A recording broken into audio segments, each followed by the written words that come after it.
A principios del siglo XIX, las tropas napoleónicas se paseaban invictas por medio continente europeo. Sin duda, eran tropas de élite. Lo habían acreditado en batallas como Marengo, como Ulm, como Jena, como Austerlitz. Napoleón Bonaparte, el gran genio militar, el gran estratega, el gran comandante. El siguiente objetivo, sin duda alguna, era el Reino Unido. Inglaterra. El bloqueo continental no estaba dando buenos frutos. Había países que se mostraban rebeldes a presentar un bloqueo a Inglaterra. España no, desde luego. El gobierno de Carlos IV se había considerado, o estaba ya considerado, como un gobierno títere de Napoleón. En cambio, Portugal seguía abasteciendo a la isla británica. España y Portugal serían las próximas herramientas, las próximas piezas clave en la expansión imperialista de Napoleón Bonaparte. Nadie podía osar competir contra las tropas de Napoleón.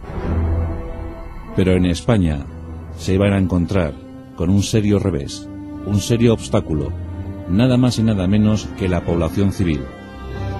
En 1807, con el pretexto de ocupar Portugal, las tropas napoleónicas entran en España. Es el inicio de la invasión.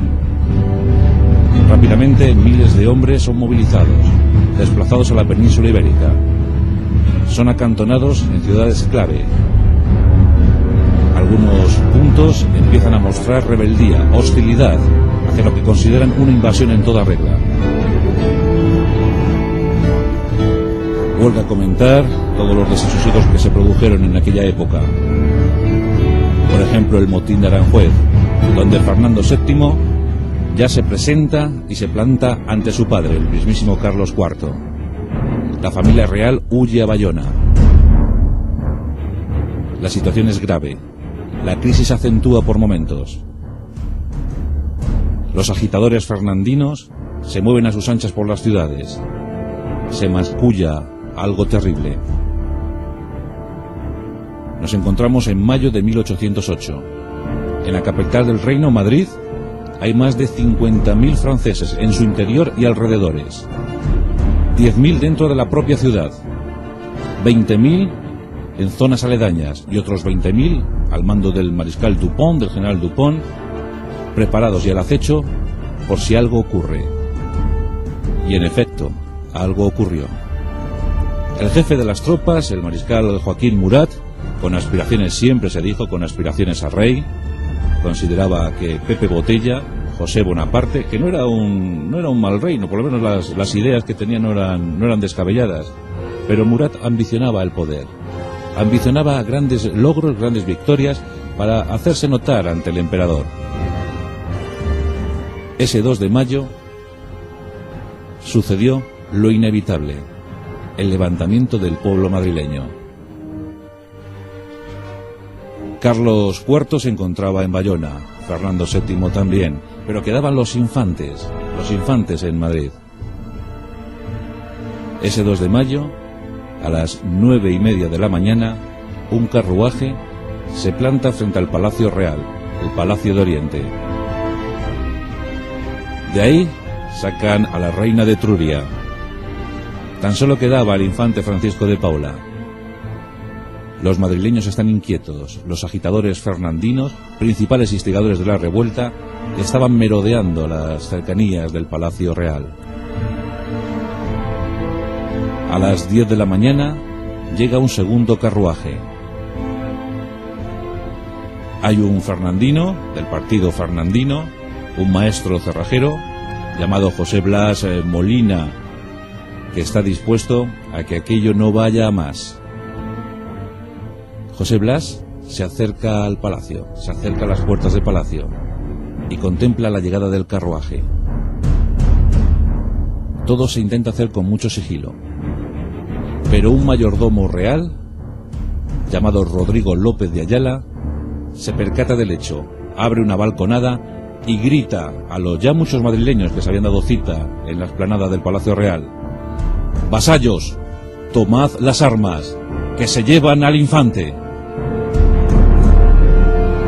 Es el punto culminante, estalla la revuelta, los madrileños toman las calles, a cientos, a miles, saltan a las calles de Madrid. Intentan evitar que se lleven al infante Francisco de Paula. Los gritos, el clamoreo, llega a las cercanías donde estaba instalado, perfectamente instalado, Joaquín Murat. Escucha lo que está ocurriendo y envía un batallón de infantería, un escuadrón de caballería y 2 piezas artilleras. Con presteza, los franceses se sitúan frente a los madrileños y sin mediar palabra, los oficiales franceses ordenan abrir fuego contra la turba. Ha estallado el levantamiento, ha estallado la edad contemporánea española. Es el 2 de mayo de 1808. España abandona la edad moderna y entra en la contemporánea. Ese es el momento clave y riguroso, a las 10 de la mañana de ese 2 de mayo. En esa primera refriega, en esos primeros cañonazos, 12 madrileños son abatidos. Caen muertos al suelo. Pero la revuelta ha nacido. Los madrileños, con navajas cabriteras, con trabucos, con todo lo que tienen a mano, con picas, con azadones, toman las calles. En ese tramo, desde las 10 de la mañana hasta las 11:30, muchos franceses, muchos gabachos, como así eran llamados, que estaban de permiso o estaban pues, paseando por las calles en solitario, son cazados, literalmente cazados por los madrileños. Es el mayor número de bajas para los franceses. Mueren muchos aislados en esas calles. Se defienden como pueden, pero Murat había preparado el plan minuciosamente, escrupulosamente. La realidad es que Madrid estaba tomada por casi 50.000 franceses. ¿Y frente a ellos qué había? Pues solo la población civil, la población madrileña. Los soldados, las milicias regulares, el número de poco más de 3.000, no presentaron combate, no se sublevaron, no se levantaron. ¿Por qué? Había órdenes, directrices muy claras. No intervenir en ningún caso. Bien, es cierto que algunos militares sí que dieron una buena talla ese día, pero la auténtica y cruda realidad es que el mayor porcentaje de soldados españoles se quedó en sus cuarteles, no intervino en la revuelta. Con absoluta diligencia, los 10.000 hombres de Murat fueron cercando a los madrileños sublevados. Fueron arrinconándolos hasta la plaza pues más significativa de Madrid, la Puerta del Sol. En tan solo una hora, soldados que venían de todos los frentes, por el norte, por el sur, por el este, por el oeste, fueron agrupando, fueron arrinconando a los madrileños. 12 del mediodía, en el 2 de mayo de 1808, nos encontramos en la Puerta del Sol. Miles de madrileños han sido cercados en esa Puerta del Sol. Hay auténtica expectación. Los soldados de infantería francesa no están actuando, no hacen nada, simplemente les tienen ahí como encarcelados, como en un campo de concentración improvisado. A lo lejos se escucha el galopar de unos caballos. Se está acercando la caballería mameluca. Los mamelucos, en compañía de algunos jinetes polacos, llegan a la Puerta del Sol. Se producen hechos de absoluta violencia. Algunos mamelucos son descabalgados y muertos allí mismo. Los madrileños se defienden como pueden, pero sufren muchísimas bajas. Hay un espectador de lujo, su nombre es Francisco de Goya y Lucientes. Lo está viendo todo. Todo queda impregnado en su retina. Posteriormente lo plasmará en sus lienzos. El gran testimonio de aquella jornada heroica y épica, el 2 de mayo.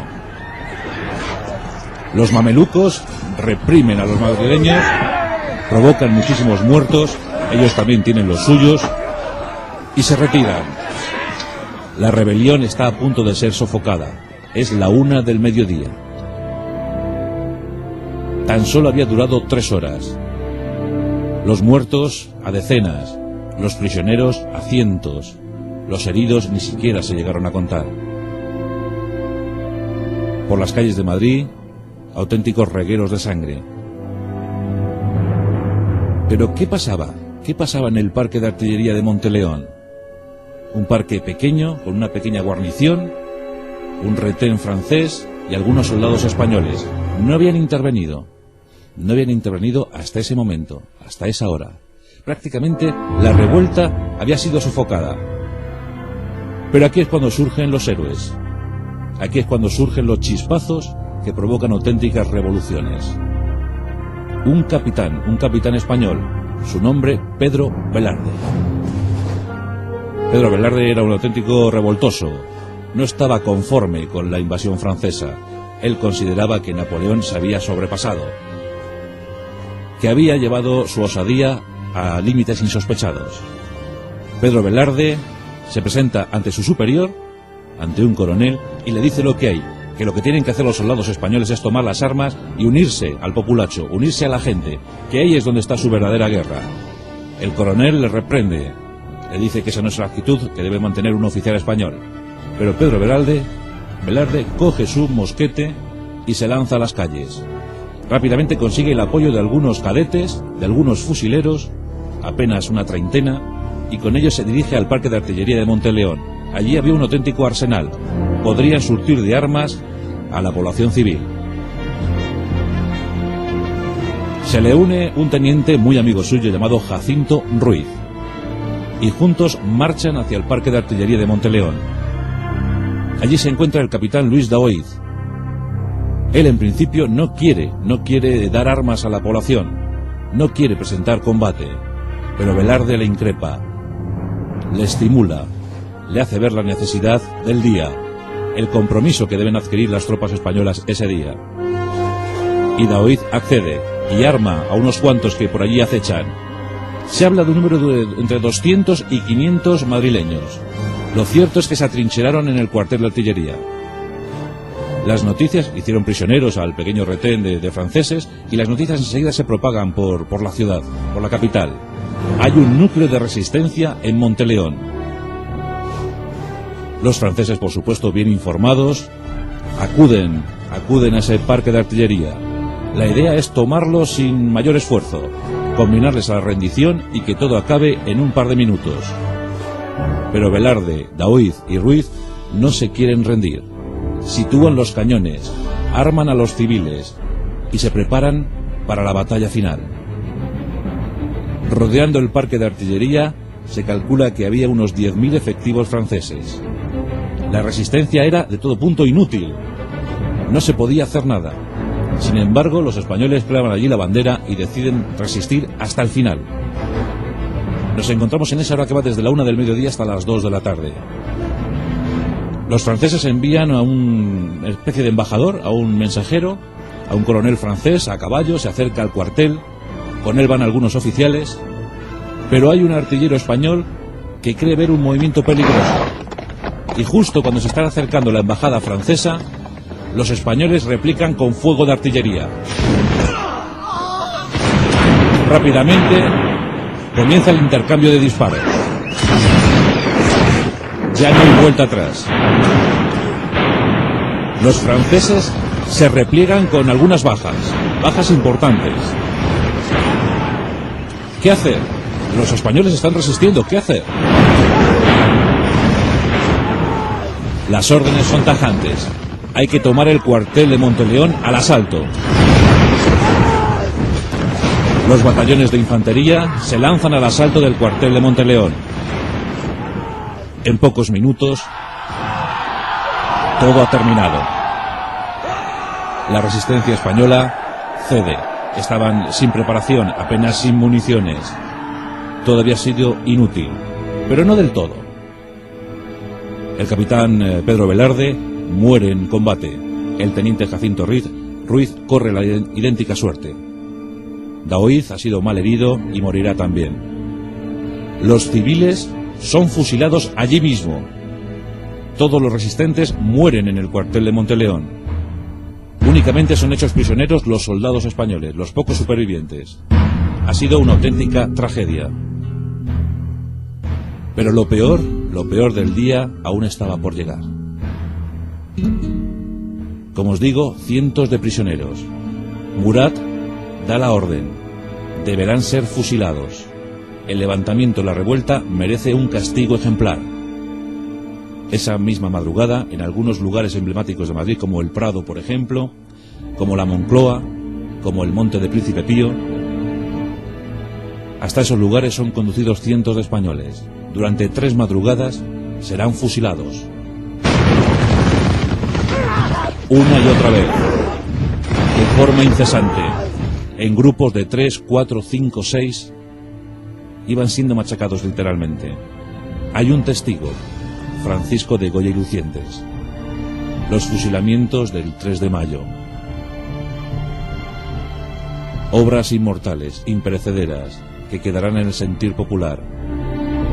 En cuanto a las bajas del día, se calcula, las estimaciones más precisas hablan de 1.200 madrileños muertos.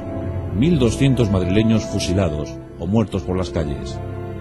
Murat envió un documento, envió un informe a Napoleón, donde le advertía que la revuelta en Madrid había causado apenas 31 muertos entre los franceses y 114 heridos, en total 145 bajas. Otras estimaciones nos hablan de unos 300 muertos y heridos, en todo caso muchísimo inferiores a las españolas. 1.200 muertos, y casi todos población civil. Mujeres, viejos, hombres que habían empuñado la navaja carretera o el trabuco o lo primero que habían cogido a mano para decir no al francés. Sin embargo, muchos escaparon de Madrid. Muchísimos, incluso de funcionarios de segundo rango, de primer rango, funcionarios, gente aristócrata, hidalgos, escaparon de Madrid. Un grupo de esos huidos llegó hasta Móstoles.